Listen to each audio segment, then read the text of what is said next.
Alright, so let's talk about Taiko no Tatsujin Rhythm Festival. This is a new entry in a very long running franchise. I think it started in 2001, and here we are 21 years later. Is this new entry worth playing?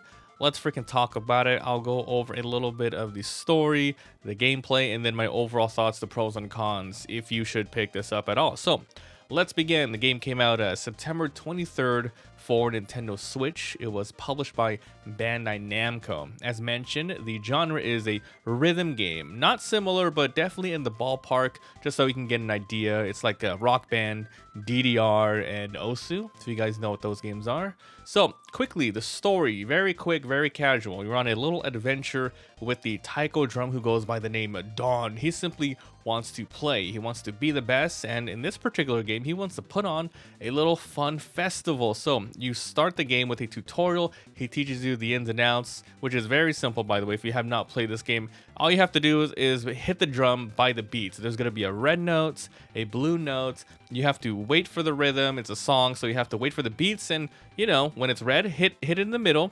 When it's blue, hit it on the sides. I say middle and sides because there's lots of different controllers that you're going to be using with this game. You can use a Pro controller, you can use the Joy-Cons, and there's a really cool attachment that is actually a drum, so you can customize all your controls that way. And I think they even have the, and I tried this with one of the previous games, they have motion control, so you can hit like this in the middle or hit on the side. It was very weird. It was a novelty, and you know, it's interesting, but I really recommend playing with the buttons. So you go through the tutorial, and then you do lots of little dialogue. No voices, not really. It's just like, oh yeah, I'm done. Let's go play. Help me do this festival thing. So you go do some original story missions. They're pretty easy, and then they let you loose on the games, on all of the different game modes. After you level up via those game modes, you're essentially increasing your account level, and once you hit a certain point, then you're going to be doing another mission, and so on and so on. So let's go straight into the gameplay. So like I said, the bulk of it will be the Taiko mode, the free play mode. I pretty much explained how to play the game. You hit it, you hit the buttons on you hit the notes on the correct timing, and that's pretty much it. So you're gonna be choosing from lots of different songs of, you know, with customizable difficulties, easy, normal, hard, nightmare. You can change up the variables like speed. You can also, while doing these, you can earn a lot of money, which is going to be used for purchasing decorations and costumes, which you can see on your Dawn character and whatnot. Really quick, some of the genres that you're going to be seeing here are original songs just for the game, classical music like, you know, piano stuff, anime, you got Naruto, One Piece, Evangelion, Dragon Ball Z stuff, you got a bunch of J-pop, K-pop, and of course, video game music and Vocaloids and all that good stuff. Alright, so the other different modes here are online matches and party modes, which kind of changes things up a little bit, and that's the story and the gameplay.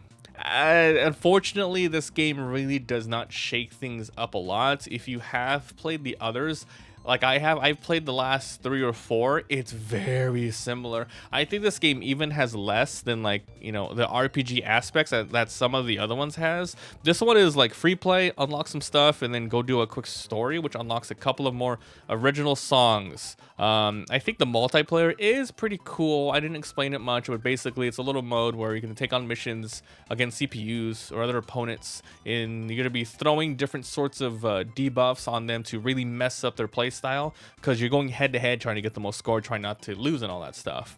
So here's the thing. This game is 76 songs, around 76 songs.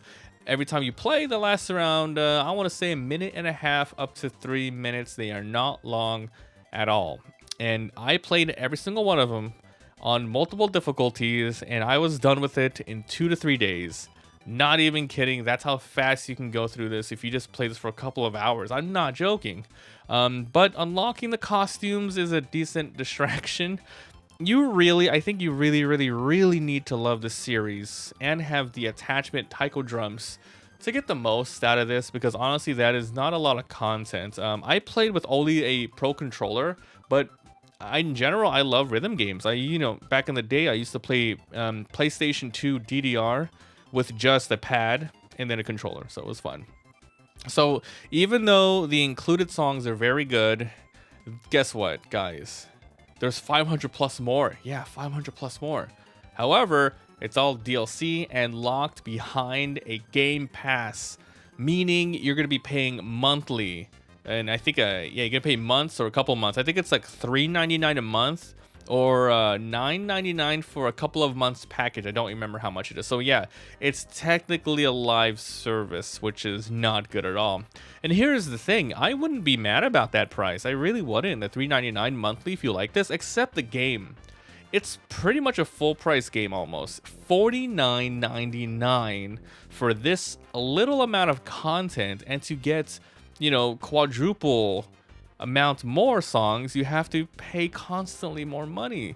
It's not good, but here's the thing, it's a good game. It's charming, it's fun, but you have to really spend hours and hours and hours on this to get your money's worth. So it's really hard to recommend. So it's gonna be a 50-50. Don't pick this up if you just want a rhythm game to play. There's a lot of other cool ones out there. But if you are a long-running fan of the franchise, just be wary. They're really moving on to this new monetization thing, but they're not making the game cheaper. If the game was like $19.99, a lot more people would pick this up and then continue purchasing the live service. I definitely would have done that. Like, no joke, that would have been me. 20 bucks I think is the minimum this should cost, and then give us the live service. But 50 bucks US, by the way, 50 bucks, and then, you know, you got to pay for all that, and then once you stop paying, you just don't have access to that anymore.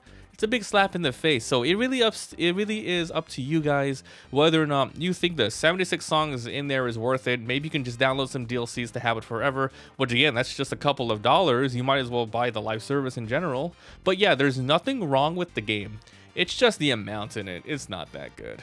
So yeah, that's pretty much it. If you guys enjoyed, leave a like. It helps a lot. If you haven't already subscribed for daily videos, let me know what you guys think of Taiko no Tatsujin Rhythm Festival. Have you played the other ones? Are you interested in this one? What do you guys think about the monetization and what I think? So is there anything else wrong with the game? Because like I said, I think it's good. It's just, oh, that's 500 plus songs locked. What is that about? Thanks for watching, and I'll see you guys next time. Bye.